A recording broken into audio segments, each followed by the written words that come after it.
नमस्कार, आपके साथ मैं हूं सबीना तामंग देशमुख। आप देख रहे हैं देश के नंबर 1 हिंदी न्यूज चैनल का नंबर 1 शो कच्चा चिट्ठा।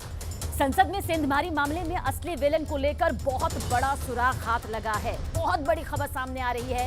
इसी से आज कच्चा चिट्ठा की शुरुआत करने जा रहे हैं। दरअसल कर्नाटक के मैसूर के बाद संसद की सुरक्षा में सेंध की घटना के जो तार हैं वो कोलकाता से भी जुड़ गए हैं। जी हां, मैसूर के बाद कोलकाता से ये कनेक्शन सामने आया है और इस घटना का मास्टरमाइंड बताया जा रहा 5वां आरोपी ललित झा, जो पुलिस के हत्थे चढ़ चुका है, वो कोलकाता के बड़ा बाजार इलाके में किराए के एक मकान में रहता था। इसलिए दिल्ली पुलिस ने कोलकाता पुलिस से संपर्क भी किया है, जिसके बाद कोलकाता पुलिस ने ललित झा के पते पर पहुंचकर मकान मालिक से पूछताछ भी की। वहीं दिल्ली की पटियाला हाउस कोर्ट ने ललित को 7 दिन की पुलिस रिमांड पर भेज दिया है। यानी कि लंबी फहरिस्त यहां पर अब सवालों की आएगी, जिसका सामना आरोपी ललित झा को करना होगा। लेकिन न्यूज 18 इंडिया को सूत्रों से जो जानकारी हाथ लगी है, उसके आधार पर शक जताया जा रहा है कि ललित झा भी इस कांड का बस एक मोहरा हो सकता है, जो किसी के इशारे पर हो सकता है नाच रहा हो।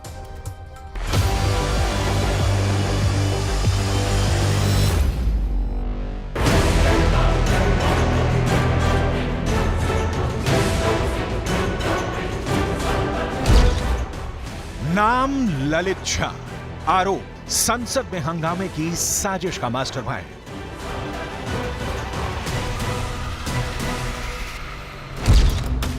ये चेहरा मासूम है, मगर पुलिस वालों को शक है कि 13 दिसंबर को संसद की सुरक्षा में सेंधमारी का सूत्रधार यही शख्स है, ललित झा।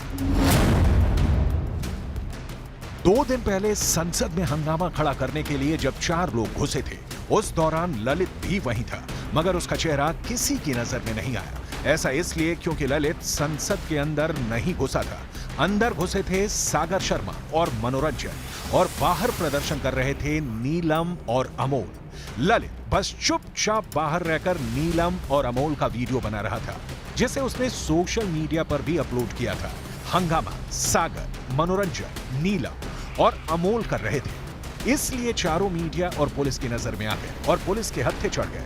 मगर ललित कैमरे के पीछे रहा। इसी बात का फायदा उठाकर वो फरार हो गया था और तभी से पुलिस हाथ धोकर उसके पीछे पड़ी थी। मगर एक रात पहले ललित खुद चलकर पुलिस के पास पहुंचा और दिल्ली के कर्तव्य पथ थाने में सरेंडर कर दिया। ललित झा वैसे तो मूल रूप से बिहार का रहने वाला है, मगर न्यूज 18 इंडिया को सूत्रों से पता चला है कि वो कोलकाता में छात्रों को ट्यूशन पढ़ाता था। सूत्र बताते हैं कि ललित पहले वहां एक एनजीओ से जुड़ा हुआ था और 1.5 साल पहले वो कोलकाता छोड़कर चला गया था। सूत्र मुताबिक कोलकाता में ललित को जानने वालों का दावा है कि ललित बेहद ही शांत स्वभाव का था और वो बेहद ही कम लोगों से मिलता जुलता था। इसलिए जब न्यूज चैनलों पर ललित की तस्वीर चली तो उसे जानने वाले लोग हक्के बक्के रह गए कि वो संसद में घुसकर हंगामा करने का इतना बड़ा कांड भी कर सकता है। मगर न्यूज 18 इंडिया को सूत्रों से जो जानकारी मिली है, उससे जो पता चला है, वो पुलिस के दिमाग में शक पैदा कर रहा है कि ललित झा इस फिल्म का असली विलेन नहीं है, वो भी बस एक मोहरा ही है।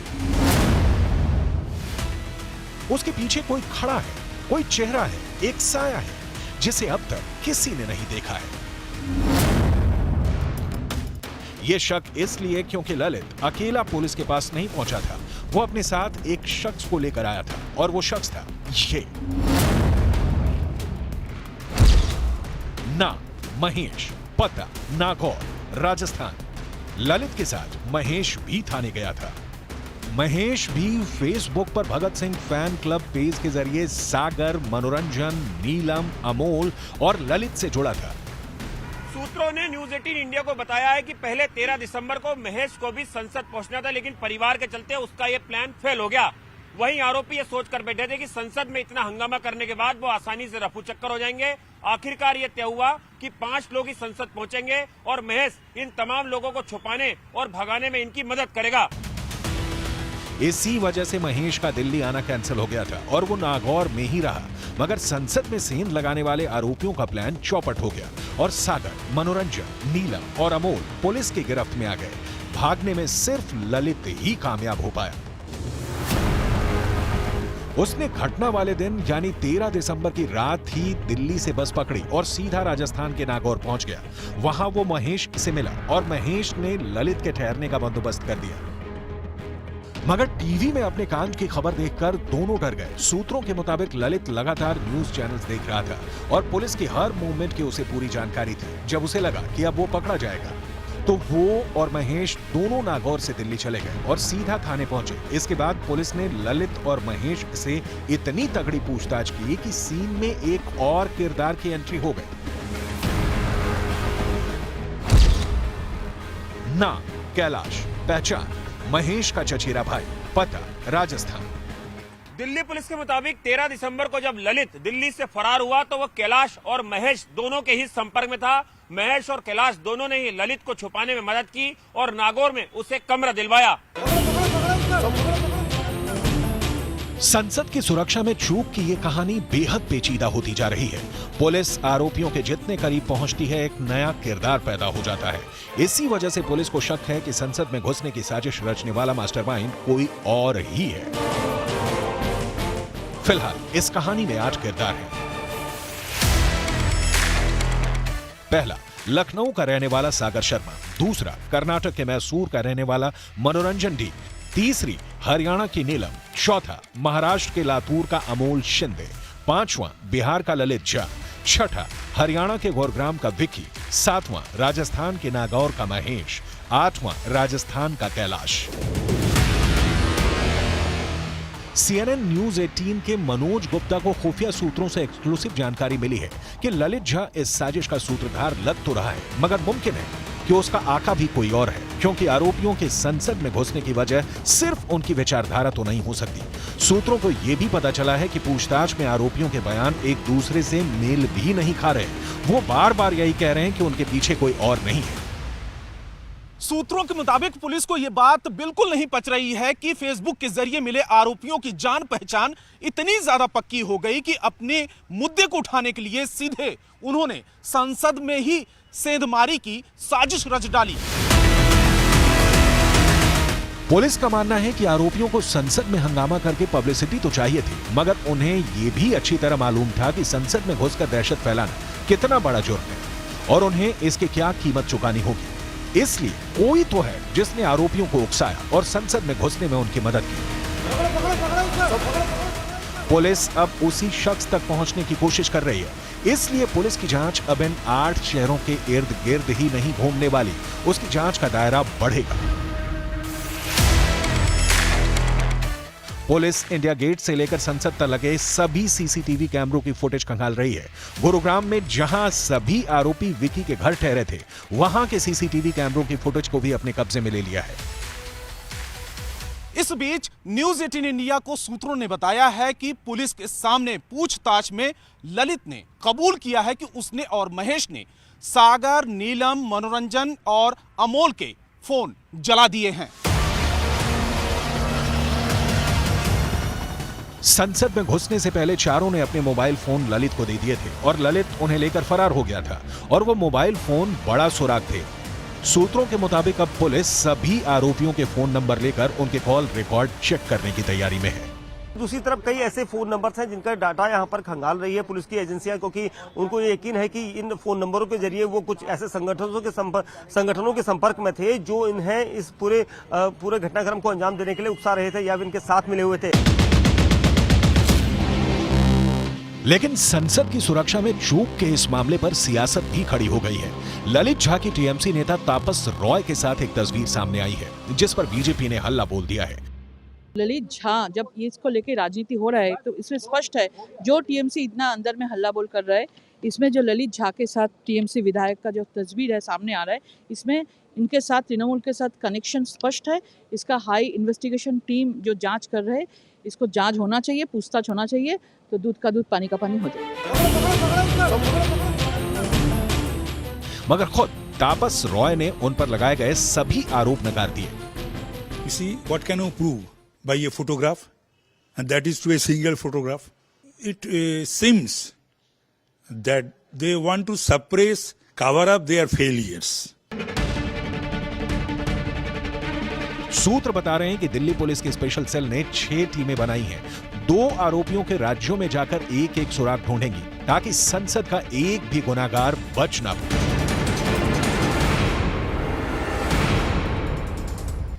देखिए, पीओके में बड़ा होने वाला है, ये प्रश्न चिन्ह आपको नजर आ रहा होगा। आज जिसका खुलासा हम करेंगे। आज पीओके एक बार फिर पूरी दुनिया में ट्रेंड कर रहा है। सुप्रीम कोर्ट के फैसले और संसद में गृह मंत्री अमित शाह के बयान के बाद पड़ोसी मुल्क पाकिस्तान को 440 वोल्ट का जोर का झटका बेहद जोर से लगा है।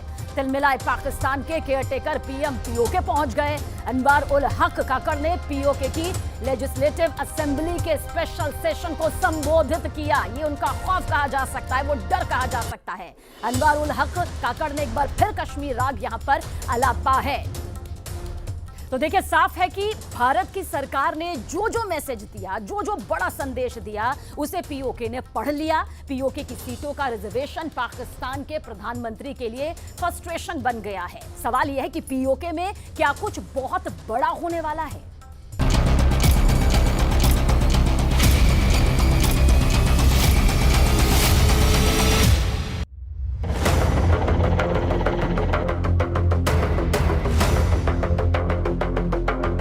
कहना चाहता हूं, पाक ऑक्यूपाइड कश्मीर भारत का है, हमारा है और हमसे कोई नहीं चाहता। किसी के ज़हन में किसी किस्म का कोई खदशा अगर है तो वो दूर कर ले।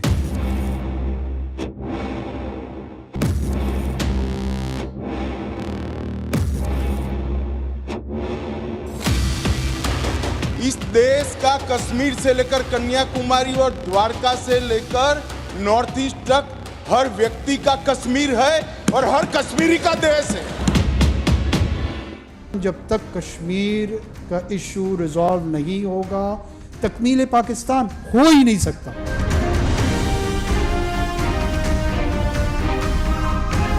हमारी सेना जीत रही थी, वो भाग रहे थे। 2 दिन रुक जाते, पूरा पाक ऑक्यूपाई कश्मीर तिरंगे के तले आ जाता।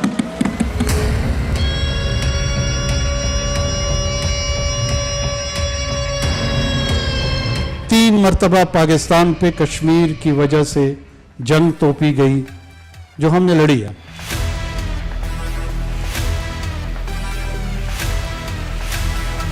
अगर 30 मरतबा पाकिस्तान पे ये जंग थोपी जाएगी, हम 300 मरतबा लड़ने के लिए तैयार हैं।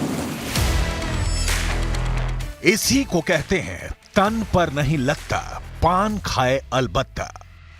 हर जंग में मुंह की खाने वाला पाकिस्तान जंग की बात कर रहा है, वो भी पीओके की धरती से। पीओके पर गृह मंत्री अमित शाह की दहाड़ से पाकिस्तान के केयरटेकर प्रधानमंत्री अनवर उल हक काकड़ को 440 वोल्ट का करंट लगा है। भारत की संसद में पीओके का जिक्र क्या हुआ, पूरा पाकिस्तान तिलमिला उठा। जब तक कश्मीर का इशू रिजॉल्व नहीं होगा, तकमील पाकिस्तान हो ही नहीं सकता। तख्लीक पाकिस्तान हो चुका है, तख्लीक पाकिस्तान हुआ है, 7 दिहाइयां उसको गुजरी हुई हैं, तकमील पाकिस्तान होने जा रहा है।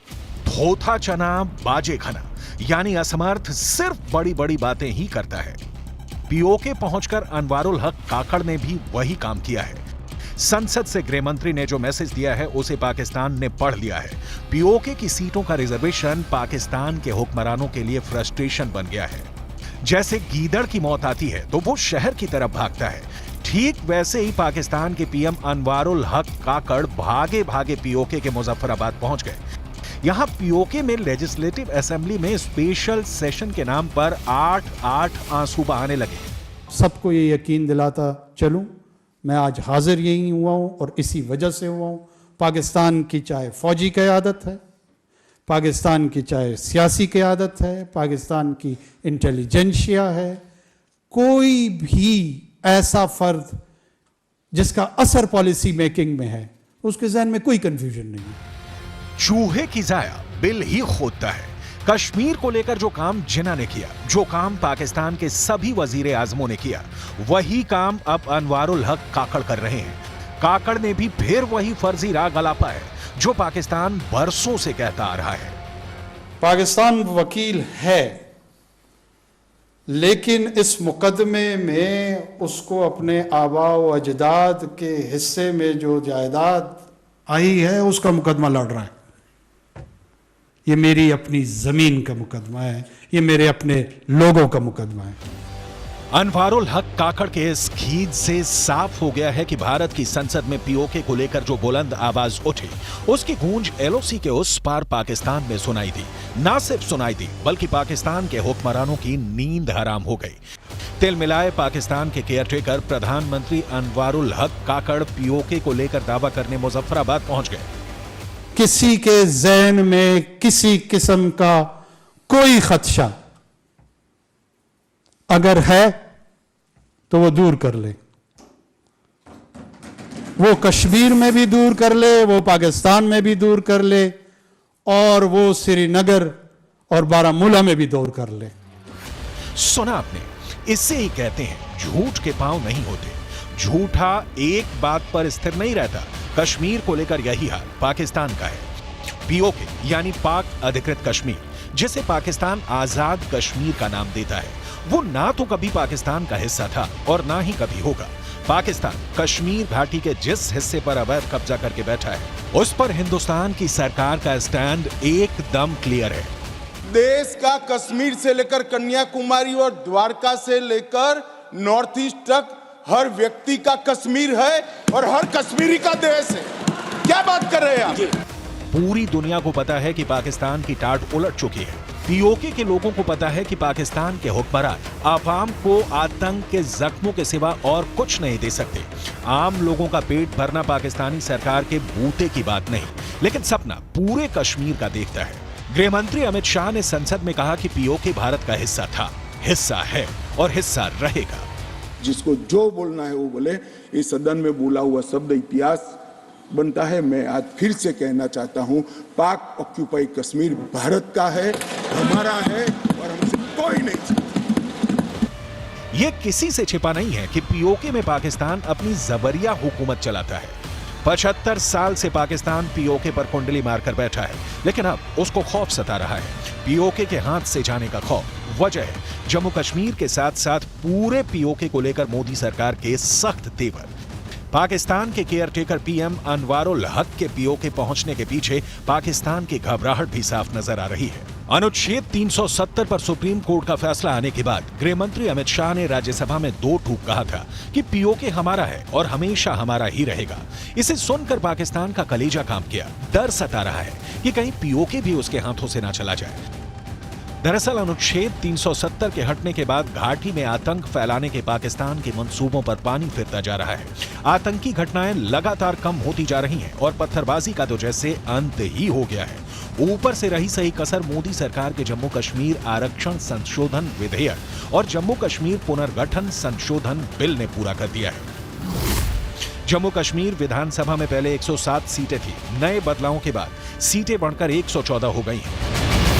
जम्मू और कश्मीर विधानसभा में पहले जम्मू की 37 सीटें थी। जम्मू की सीटें बढ़कर अब 43 हो गई हैं। वहीं विधानसभा में कश्मीर से 46 सीटें थीं, जो बढ़कर अब 47 हो गई हैं। पीओके की 24 सीटों को आरक्षित रखा गया है। पाकिस्तान में लाहौर से लेकर इस्लामाबाद तक अमित शाह के पीओके वाले बयान को सुना गया है। पाकिस्तान की आवाम में मोदी सरकार के जम्मू कश्मीर पर लिए संकल्प की चर्चा हो रही है, क्योंकि 5 अगस्त 2019 को अनुच्छेद 370 को हटाकर मोदी सरकार ने जम्मू कश्मीर को लेकर जो गारंटी दी थी, उस पर सुप्रीम कोर्ट ने भी अपनी मुहर लगा दी है। धारा 370 को लेकर सुप्रीम कोर्ट के फैसले से साफ है कि धारा 370 को हटाने का फैसला पूरी तरह संवैधानिक है। जम्मू कश्मीर भारत का अभिन्न हिस्सा है। भारत में विलय के बाद जम्मू कश्मीर के पास आंतरिक संप्रभुता का अधिकार नहीं है। सवाल है कि क्या भारत पीओके को वापस हासिल करने की तैयारी कर रहा है? भारत की संसद में अमित शाह के एक से बढ़कर एक विस्फोटक बयानों के क्या मायने हैं?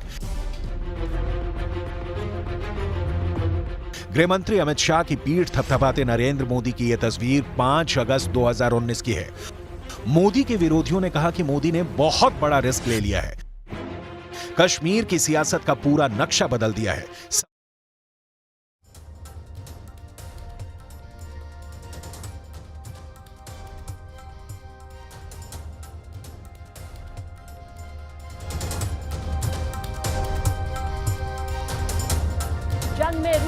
90% देखिए सैनिक यहां पर मारे गए हैं। जानकारी आप तक पहुंचा दे, पुतिन के रूस को हरा नहीं पा रहे हैं, लेकिन हैरानी की बात तो यह है कि अब अमेरिका की खुफिया एजेंसियों ने दावा किया है कि अब तक की जंग में रूस के 90% के करीब सैनिक मारे गए हैं, जबकि रूस के आधे टैंक तबाह हो चुके हैं। फरवरी 2022 में मॉस्को की 3,60,000 की सेना को यूक्रेन पर आक्रमण के लिए उतारा गया था, लेकिन इतने दिनों के में 3,15,000 रूसी सैनिक या तो मारे गए या फिर जख्मी हुए हैं। ये रूस की युद्ध पूर्व सेना का 87% यहां पर हिस्सा कहा जा सकता है। अमेरिकी खुफिया एजेंसी ने दावा सही है ये या फिर किसी तरह का प्रोपेगेंडा है? पश्चिमी मीडिया में व्लादिमीर पुतिन की तबाही के किस्से खूब छपते हैं।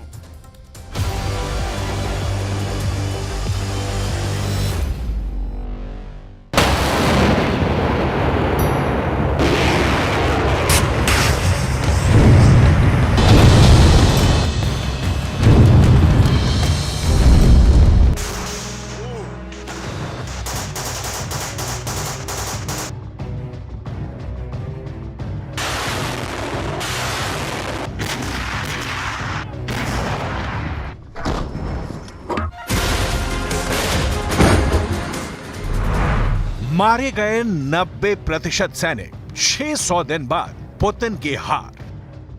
24 फरवरी 2022 से शुरू हुआ रूस यूक्रेन युद्ध अभी तक खत्म नहीं हुआ है।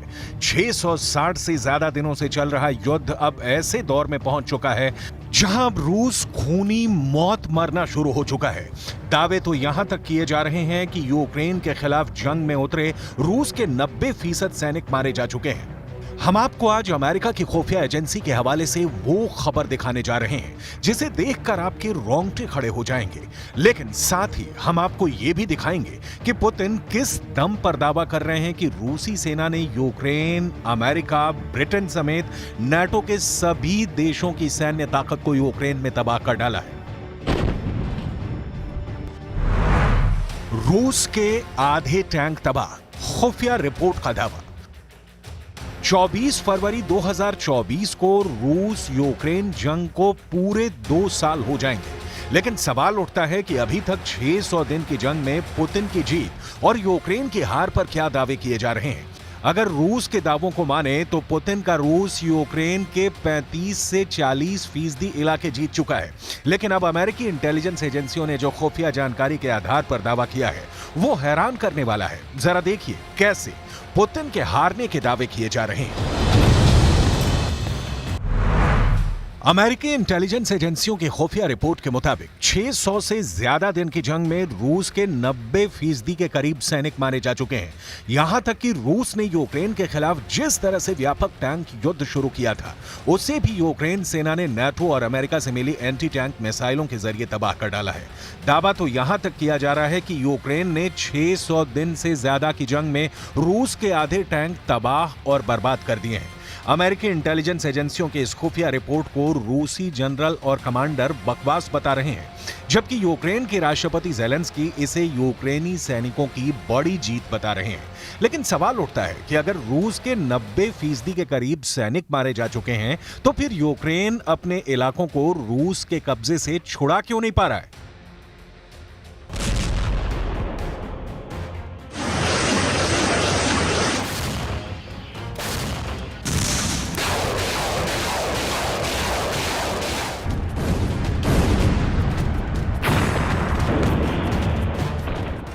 पश्चिमी देश भले ही रूस को भारी नुकसान के दावे करें, लेकिन रूस के राष्ट्रपति पुतिन ने बिल्कुल साफ कर दिया है कि यूक्रेन में चल रहा रूस का स्पेशल मिलिट्री ऑपरेशन तब तक नहीं रुकेगा जब तक रूसी सेना का मिशन पूरा नहीं हो जाता। Тогда, когда мы достигнем своих целей, о которых вы сказали, теперь вернемся к этим целям. Они не меняются. Вот я напомню, о чем мы тогда говорили. О денацификации Украины, о демилитаризации. खौफ में यूक्रेनी जनरल, रूस के 7 गुना हमले शुरू। अब सवाल उठता है कि राष्ट्रपति ज़ेलेंस्की बार बार अमेरिका क्यों भाग रहे हैं? क्यों बाइडेन के सामने बार बार हथियारों की लिस्ट रख रहे हैं? ऐसा क्या है कि बाइडेन का अमेरिका और नाटो देश मिलकर भी रूस को अब तक जंग में नहीं हरा पाए हैं? हम आपको यूक्रेनी सेना के लेफ्टिनेंट जनरल सेर्ही नएव की वो रिपोर्ट दिखाने जा रहे हैं जिसमें यूक्रेनी जनरल ने साफ माना है कि रूस के हमले कम होने की बजाय बेहद तेज हो चुके हैं।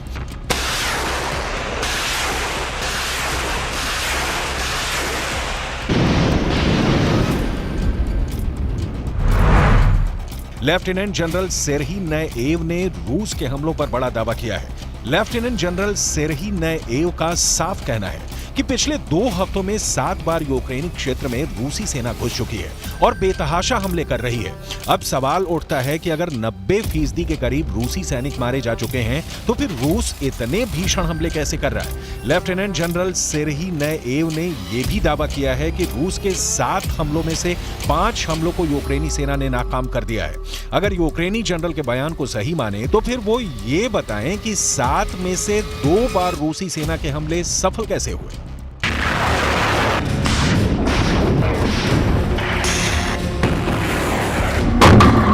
Результат і для України, для всієї Європи. Ще один крок до свого повноправного членства України в ЄС.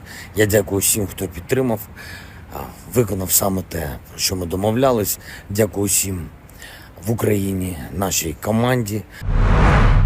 मारे गए 90% सैनिक 600 दिन बाद पुतिन की हार। 4 करोड़ 10 लाख आबादी वाला यूक्रेन 600 से ज्यादा दिनों से रूस का मुकाबला कर रहा है, लेकिन लगता है कि यूक्रेन अब जीत के दोबारा से झूठे दावे करने लगा है, क्योंकि रूस के ताजा हमलों से यूक्रेन के साथ साथ नेटो तक खौफ में आ चुका है।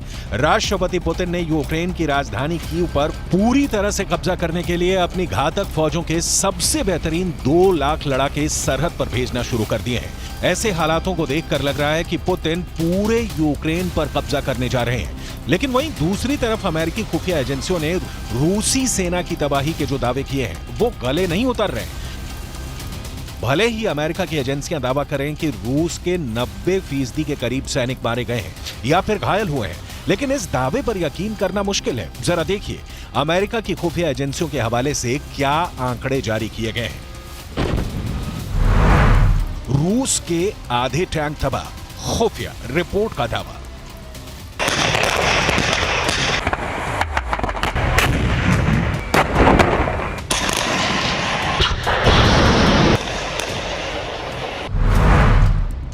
रूस और यूक्रेन के बीच पिछले 21 महीनों से जंग जारी है। इस बीच अमेरिकी इंटेलिजेंस एजेंसियों ने अपने आकलन में कहा है कि युद्ध में रूस अपने करीब 87% उन सैनिकों को खो चुका है जो यूक्रेन के खिलाफ जंग में उतरे थे। इसके अलावा रूस के 2/3 टैंक भी बर्बाद हो चुके हैं। हालांकि व्लादिमीर पुतिन फिलहाल पीछे हटने को तैयार नहीं है। फरवरी 2024 में जंग को शुरू हुए 2 साल पूरे हो जाएंगे। पुतिन का साफ कहना है कि रूस किसी भी कीमत पर जंग से पीछे नहीं हटेगा। हालांकि अमेरिकी जानकारों का यह भी मानना है कि इस जंग में यूक्रेन को कोई बढ़त मिलने वाली नहीं है। लेकिन वहीं दूसरी तरफ अमेरिकी खुफिया एजेंसियों ने रूस की तबाही के जो आंकड़े जारी किए हैं वो हैरान करने वाले हैं। अमेरिकी अनुमान के मुताबिक यूक्रेन में रूस के 3,60,000 सैनिक घुसे थे। इनमें से 3,15,000 सैनिकों की अब तक मौत हो चुकी है। इसके अलावा रूस के 3500 में से 2200 टैंक भी बर्बाद हो चुके हैं। यही नहीं, रूसी सेना के वाहनों को भी नुकसान पहुंचा है। अनुमान में कहा गया है कि रूस अपने 1/4 से ज्यादा हथियारों को खो चुका है। हालांकि अब तक इसे लेकर रूस ने कोई प्रतिक्रिया नहीं दी है। पिछले दिनों यह भी खबर आई थी कि व्लादिमीर पुतिन ने नए हथियार हासिल करने के लिए ही उत्तर कोरिया के तानाशाह किम जोंग उन से मुलाकात की थी। Что касается демилитаризации, не хотят договариваться, ну что ж, мы тогда вынуждены принимать другие, в том числе военные меры. Но сегодня Украина почти ничего уже не производит. Ну, пытаются что-то там еще сохранить, но почти ничего не производят. Все привозят, извините за моветон, на халяву все привозят. Но эта халява когда-то может и закончиться. И, судя по всему, так и заканчивается.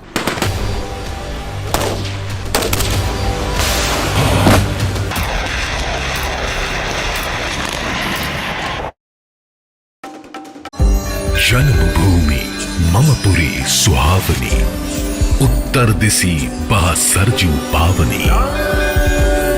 अयोध्या करोड़ों की आस्था का केंद्र, भव्य राम मंदिर का दिव्य स्थल, इस पुण्य भूमि पर होगा सबसे बड़ा उत्सव। अयोध्या में तय है श्री राम महापर्व। सिर्फ न्यूज़ 18 इंडिया पर।